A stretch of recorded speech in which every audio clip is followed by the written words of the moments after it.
lot of times with these videos, what I do is I kind of, set it up some way, start out with some kind of story or something like that before I get into the actual point of the video. And what I wanted to try with this video today is just to get straight into it. I will just briefly mention that the footage that you're seeing is from this morning. I went up to the Rooftop Patio near Coffee Slingers, and I'd mentioned in a previous video that I went up there just to take a look around, and this is the first time that I actually went up there. Brought my work laptop and did some work up there for a while, fielded a few phone calls. It was kind of nice to just enjoy the weather a little bit, be outside, not be confined to my office, and just enjoy. I wouldn't say enjoy nature because I was in the middle of downtown Oklahoma City, so there's not a lot of nature there. There's a few birds, and of course that rooftop patio has some planters. There's some plants and stuff, which it makes it really inviting and calming. So other than that, what I really wanted to talk about today is hyperindependence as an autistic adult and someone who deals with depression and anxiety. I feel like this is one of the most difficult things to explain to someone who is neurotypical and doesn't deal with these issues. Just to kind of give you a brief description of what hyperindependence is, it's for those of us who we've kind of had to deal with stuff on our own for so long that now it's difficult to accept help. It's difficult to take advice. For me, it's especially difficult to accept encouragement. And I know that sounds horrible. It sounds really bad, but I really do not like compliments. I don't like people to compliment me. I don't know if that's a good way to say it, but really, I don't like to be recognized for stuff. Part of it, I guess, goes along with being an introvert as well. But what I really wanted to talk about in this video is what that looks like in the workplace. Because people who have hyperindependence or who are hyperindependent, like I said, we have a hard time not only asking for help, but we have a hard time accepting help. So if you ask me, I'm trying to strictly keep this into the context of my job. If there's something that needs to be done, if someone asks me, hey, do you need help? Do you need my help with this? My auto response is going to be no. And it's just that I've been so used to rejecting help, and that's part of the hyperindependence aspect. Although none of us who are like this would ever admit it, and it's difficult to admit, yes, we do want the help, but we don't want to ask for it. We would rather someone just help. Because if you ask me, I'm going to say no, and I'm not going to ask you. But what I can tolerate, and I say tolerate because I still don't like receiving help, is if someone is like, oh, by the way, I took the liberty of doing this. And at first I'll be taken aback by it because it wasn't in my plans for that to happen. But in the end, I will accept that this happened, and I will be grateful for it. But I'm a little bit confused because it's a conflicting thing in my brain, where my brain is like, this was not supposed to happen this way. So it takes me a little bit to accept the fact that happened. And another thing is, and I've gotten better about this, especially now that I'm in a management position, is delegating work. I used to just try and do everything myself. I would never delegate anything. And I think it's just the sheer work experience of being in project management for 5+ years now. It's just doing the work, and having done so much of it myself, I realized that, especially with the limited functionality that I have, that I need to delegate tasks, or else I'm just going to end up drowning in whatever I'm doing. So that part of it's one of those things that your average hyper-independent person is going to struggle with. And like I said, I did struggle with it for a long time. And then I finally figured it out, kind of a way to deal with it, but also not blame myself or, guilt trip myself about it, beat myself up about it. So it's one of those things I've learned how to do. I know those of you that are watching this right now, you're probably wondering, like, how does someone get to this point? And I actually watched a TikTok.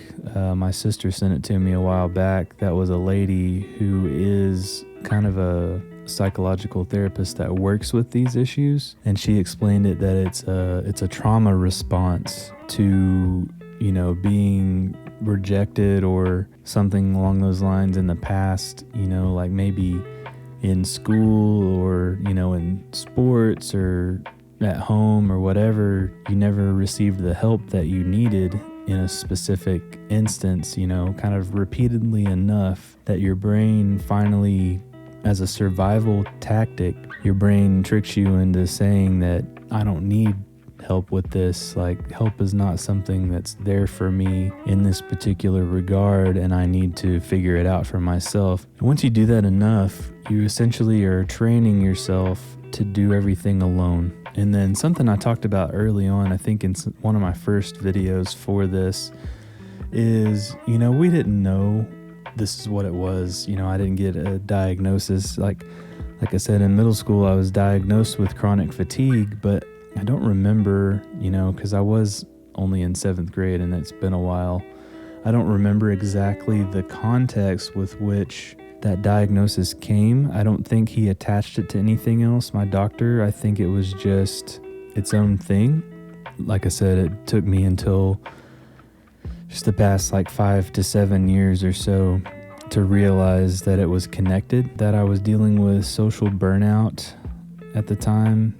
Public school will definitely do that to you. And I think a lot of kids deal with it and people just don't realize. But anyway, it cultivates a sense of loneliness because when you feel like you have to do everything yourself, you don't want to burden anyone. And this is something that, my wife has mentioned to me before, that she wants to share the burden of the things that I deal with, and it's just extremely difficult for me to do that. It just goes against my very programming in my brain. So it's something that we've had to work on. I've had to work on it with her. We've been married 13 years and dated for years before that. So we've been together more than over 15 years. And it's been one of those things that's just been really difficult for me to do. And it all comes back to the hyper-independence thing. It's just difficult to control, and it takes a lot of work. That's the other part of this, and this is a kind of a tangent I didn't really plan on going on, but it's a good way to explain what happens, because people who are neurotypical, their brain is not constantly fighting against itself. If you think about just not even the physical aspect of it, it's almost like there's a power struggle in your own mind. And with me, sometimes it's like voices, and I don't mean like different voices as in, like being possessed or something like that. It's my own voice, but there are several occurrences of my own voice kind of tugging me every which way, and it's just a constant fight, and it wears you out. I think the closest thing I could describe to someone who's neurotypical and doesn't deal with a lot of this stuff is, think about when you're cramming for a test. You're sitting down and you're just overloading your mind with all this information for this test, and you're just going through it, and you can become physically tired from putting all this information in your mind. You're trying to retain this info and then fill it with more info, hoping to retain that info, then fill it with more info, and it's just a constant, buildup of your cramming for this test.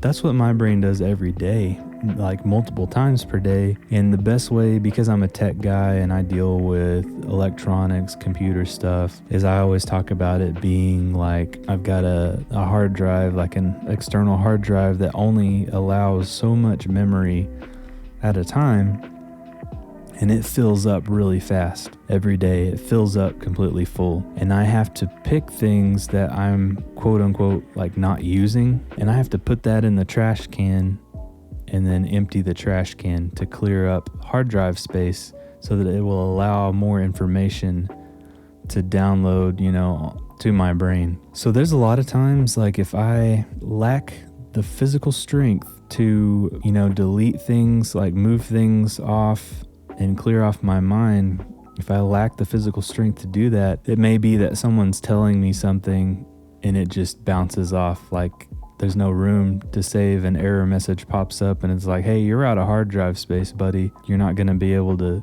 save any of this info, and I'll forget it. And what I have to do at work is, if I know I'm in that, it's been happening to me long enough now, when I know I'm in that situation, what I have to do is, write out everything that people tell me on notepads and whatnot on my desk, because I have to wait until my brain can clear enough so that I can, add that info into my storage space and actually be able to remember it. Otherwise, it's going to get lost. And that's something I've had to deal with, something I've had to figure out myself over the years. Like I said, I've kind of gone on a couple different tangents here that I wasn't originally wanting to do, so I'm going to try and revert back now to my initial topic, which is hyper-independence. And like I mentioned briefly, I have a really hard time accepting compliments. I know it's not the fault of anyone who may be offering me said compliment, but it just, when someone tries to compliment me on something, whether it's something I've done or if it's an outfit or if I did good work, what I have to do is I actually block it. In my mind, I'm blocking said compliment, and then I come up with an auto response as a way of pushing it off, which it's not quite accepting. I'm just usually like, oh yeah, thanks. And then I have to immediately change subjects. I can't let that linger. It just really grates me. And I've tried to get better at it, but there's just nothing I can really do about it. I've just kind of been that way as long as I can remember. And this has happened before. I used to help with the Scottish festival here in Yukon, and my wife and I and my mother-in-law, we would all just absolutely bust our butts like working on this thing, and we put so many hours into it and our own money. And I would swerve people if I thought they were trying to give me a compliment about, hey, we really appreciate you doing this or doing that, or hey, you really did a good job with this. If I can sense that that's going to happen, I'll kind of swerve people and misdirect or whatever, just to kind of avoid somebody complimenting me. So and I will say that I do have an easier time of it with like my close friends and, family. It's kind of one of those things, like obviously if my wife says something, then I tend to accept it more. But I guess another part of it is my self-esteem has always been so low that I don't believe people when they compliment me on stuff. That may be another part of it. That's something that just kind of popped into my head right now. Like, oh, you did great at this. I'm like, could have been better kind of thing. So if I ever say that to you, it's not false humility. It's like, I just genuinely don't believe that I'm capable of doing something worth praise of any kind. So once again, I dragged this out longer than I had intended and kind of rambled and went on some tangents, but that's what I wanted to talk about today, and just kind of put it in along with this footage of me working from the Rooftop Patio near Coffee Slingers. I definitely like that place. I want to go back and do that again. It's a really peaceful, kind of calming place, even though it's in the heart of downtown. I guess I was there early enough that still not everyone was at work yet and the traffic wasn't too heavy. So it was pretty chill. I would definitely recommend, checking it out sometime. Once again, I mentioned before, it's on Automobile Alley, which is technically Broadway in downtown Oklahoma City, and it's between 9th and 10th Street. Once again, thanks for sticking around to the end of this video. Please hit that thumbs up, hit subscribe if you're not subscribed to my channel, and also leave me some comments. Thanks for watching, and until next time, deuces.